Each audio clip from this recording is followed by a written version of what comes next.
Antigamente era muito comum, quando saía um filme bem popular no cinema, ele ganhar uma adaptação para os jogos, e na enorme maioria das vezes, essas adaptações eram tenebrosas, né? Só que também tinha aquelas exceções que a galera que trabalhava mais a criatividade e lançavam jogos que não só eram baseados nos filmes, mas também serviam de continuações diretas. Então chega junto, porque hoje eu vou mostrar pra vocês jogos que são continuações de filmes e você não fazia a menor ideia. E aí, players, tudo beleza? Eu sou o Fiaspo e seguinte... O jogo do Scarface foi lançado em 2006 para o Play 2 e Xbox, saindo também para o Nintendo Wii um ano depois. E esse game adapta o filme Scarface de 1983, que é estrelado pelo Al Pacino. Mas aí tá uma parada interessante. Acontece que no filme a história termina com a morte do Tony Montana, que era o personagem do Al Pacino. Já o jogo funciona como um tipo de sequência hipotética. Isso porque no final do filme, o Tony Montana, ele é morto pelos capangas do seu inimigo. E nem vem reclamar aqui de spoiler, que o filme já tem mais de 30 anos aí, me ajuda, né? Quase 40 anos já. Na verdade tá fazendo 40 anos agora, né? A matemática aqui tá ótima. Só que ele foi morto pelos capangas do seu inimigo chamado de Alejandro. Já no jogo, a história começa exatamente onde o filme termina, mas ao invés do Tony morrer, ele consegue sobreviver, perde todo o seu império criminoso e se esconde. Assim, a história do jogo envolve o Tony reerguendo seu império, enquanto busca vingança contra o Sosa pela traição que aconteceu no final do filme. E ele é um game de mundo aberto bem interessante, no maior estilo GTA, com uma história cativante também, ainda mais se você for um grande fã do clássico filme. E como o filme também era bem antigo na época que o jogo já foi lançado, serviu também de porta de entrada para muitos jogadores conhecer esse clássico dos cinemas. Você já jogou?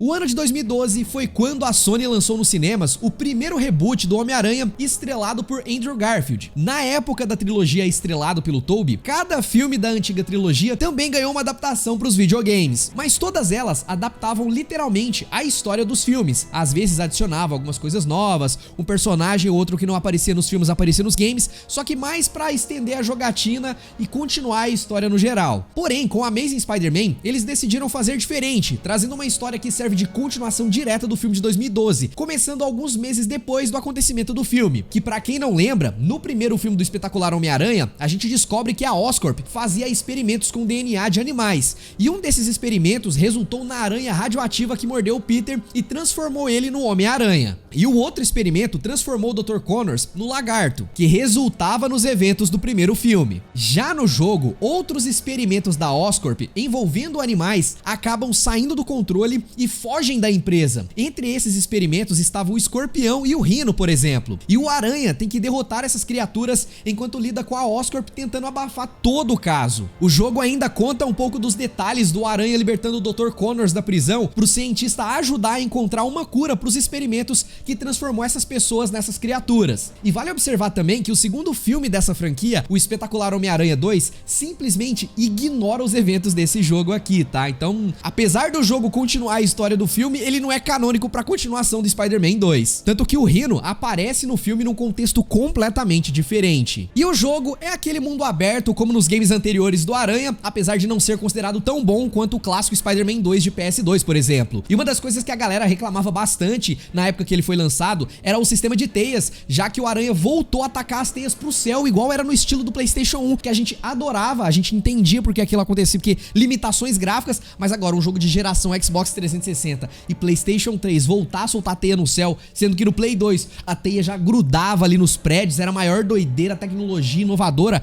aí não dá pra perdoar, né? E a galera reclamava bastante também que a câmera era muito próxima do herói e deixava a parada um pouco desconfortável.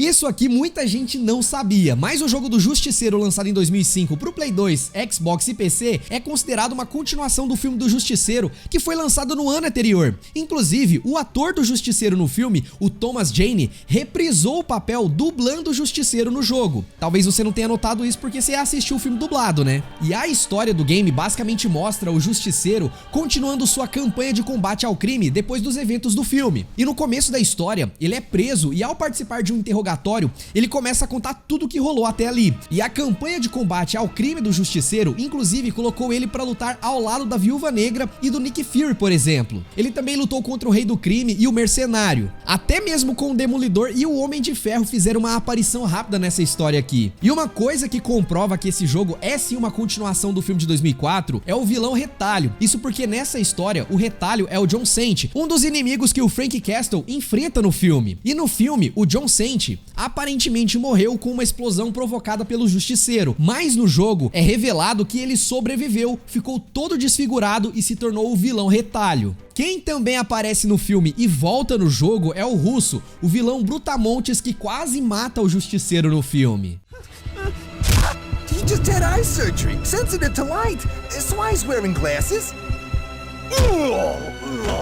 A franquia Alien é um clássico do gênero de terror e ficção científica, mas nunca teve muita sorte no mundo dos games. Pelo menos não desde que começaram a produzir games 3D. Isso aí mudou com o Alien Isolation, que é um terrorzão que vai te fazer sujar as calças enquanto tenta fugir do xenomorfo. E pra ficar ainda mais legal, esse jogo ele é canônico, tá? Se passando alguns anos depois do primeiro filme, inclusive sendo protagonizado pela Amanda Ripley, que é a filha da Ellen Ripley, que é a personagem principal de todos os filmes clássicos. Pra quem não se lembra, no final do primeiro filme do Alien, a Ripley conseguiu escapar do xenomorfo e da nave Nostromo, e entrou em sono criogênico, enquanto a nave de fuga que ela tava partiu pra Terra. Já na sequência, o filme Aliens, O Resgate, a Ripley finalmente chega na Terra, só que descobriu que acabou ficando no espaço por 57 anos, tendo sua juventude preservada graças ao sono criogênico. E os eventos do Alien Isolation se passam durante esse intervalo aí de 57 anos, mais especificamente 15 anos depois do primeiro filme, com a Amanda partindo em uma missão que poderia ajudar ela a descobrir mais sobre o que aconteceu com a sua mãe, que estava desaparecida nessa época. E isso acaba fazendo ela ficar cara a cara com outro xenomorfo. E olha só que da hora, essa história se tornou tão importante pra saga que a própria Fox, em parceria com a IGN, pegou as cutscenes do jogo e transformou elas numa websérie de 7 episódios que você pode assistir lá no canal gringo da IGN. Então esse jogo não só é uma continuação canônica do filme, mas também é um ponto importante pra saga como um todo.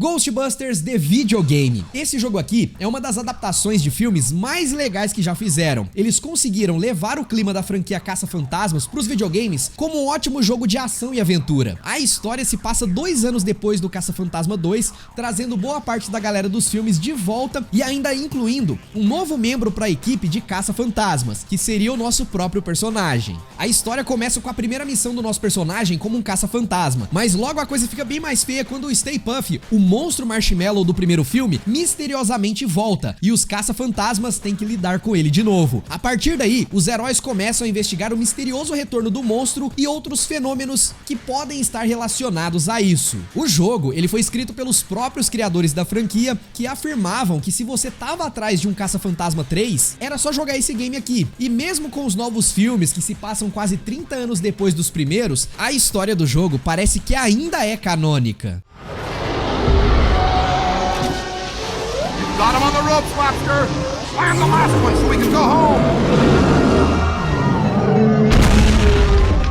Não tem jeito, né? Matrix foi uma grande revolução no mundo dos cinemas e é claro que a galera dos games ia querer pegar um pouco desse sucesso também. Mas a primeira vez que tivemos uma adaptação dessa franquia pros videogames foi uma parada que ninguém esperava. Todo mundo esperava controlar o Neo na mesma história dos filmes e tal, mas o que saiu de verdade foi o Enter the Matrix, um jogo com uma história inédita que se passava em paralelo aos filmes, e a gente controlaria nesse jogo 2 personagens coadjuvantes dos filmes, que é a Niobe e o Ghost. E o da hora aqui é que esse jogo também serve de ligação entre os filmes e aquela série de curtas animações chamada de Animatrix. Quem aí se lembra disso aí? Esse negócio é velho, viu? E em um desses curtas, chamado de O Voo Final de Osiris, uma agente deixa uma mensagem importante na Matrix antes de morrer pelas mãos das máquinas. E o jogo Enter the Matrix começa com a Niobe e o Ghost partindo pra Matrix na missão de recuperar essa mensagem. E é graças a isso que a galera descobre do plano das máquinas de atacar a capital de Zion, onde os humanos vivem no mundo real, o que levaria ao filme Matrix Reloaded. E a partir daí, o jogo começa a acontecer de forma paralela paralela ao filme. Enquanto os eventos envolvendo o Neo e a galera dele estão rolando, acompanhamos com mais detalhes como foi a participação da Niobe e do Ghost nessa história. Então, basicamente, o Enter the Matrix, ele completa os eventos dos filmes. Apesar de não ser exatamente o que os fãs esperavam de um jogo de Matrix, a galera até que curtiu. Ele teve até mesmo cenas em live action com os mesmos atores do filme, mostrando que esse jogo realmente é canônico. É como se o Matrix Reloaded fosse a campanha principal e o Enter the Matrix a campanha secundária. E de bônus, alguns anos depois lançaram Matrix Online, que era um MMORPG ambientado no universo de Matrix, que também é canônico para os filmes. Ele serve como uma continuação direta da trilogia clássica e continua sendo canônico mesmo com o lançamento do novo filme que saiu aí há alguns anos atrás.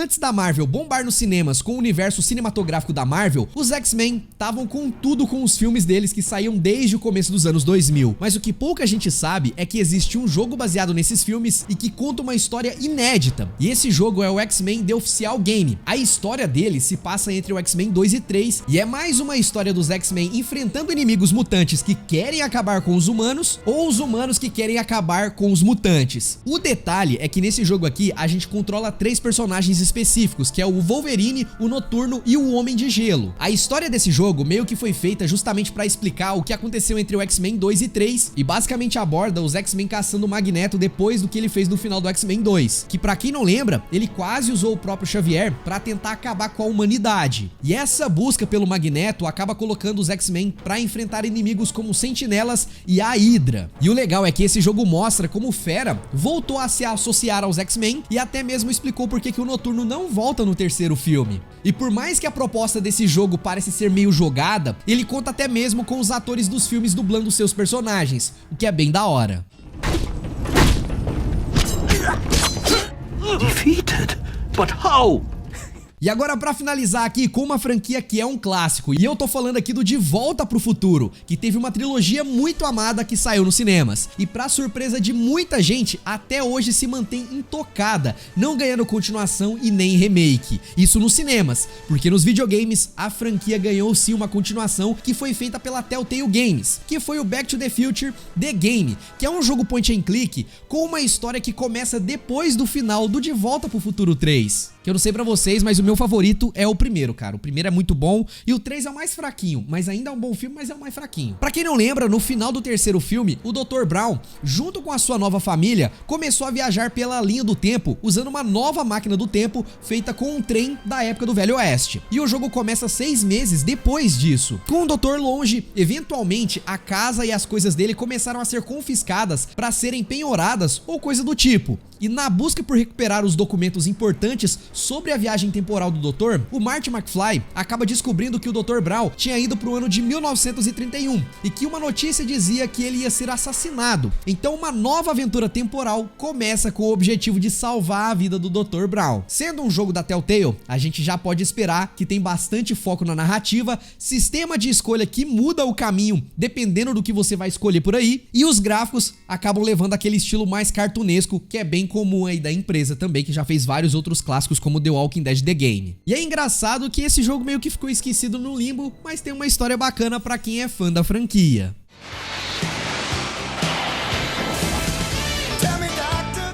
Mas agora eu quero saber de você. Você lembra de algum outro jogo que continua a história de algum filme? Comenta aqui embaixo, vamos continuar essa discussão nos comentários. Se você curtiu esse vídeo, curtiu as histórias também que continuaram esses jogos, dá um joinha no vídeo que isso fortalece demais. Inscreva-se no canal para você sempre receber os nossos vídeos de lista. E agora dá uma ligada nesse vídeo onde eu mostro para vocês jogos que são baseados em livros e você não fazia a menor ideia. Você vai curtir. Um grande abraço, valeu a você que ficou até aqui e tchau, tchau.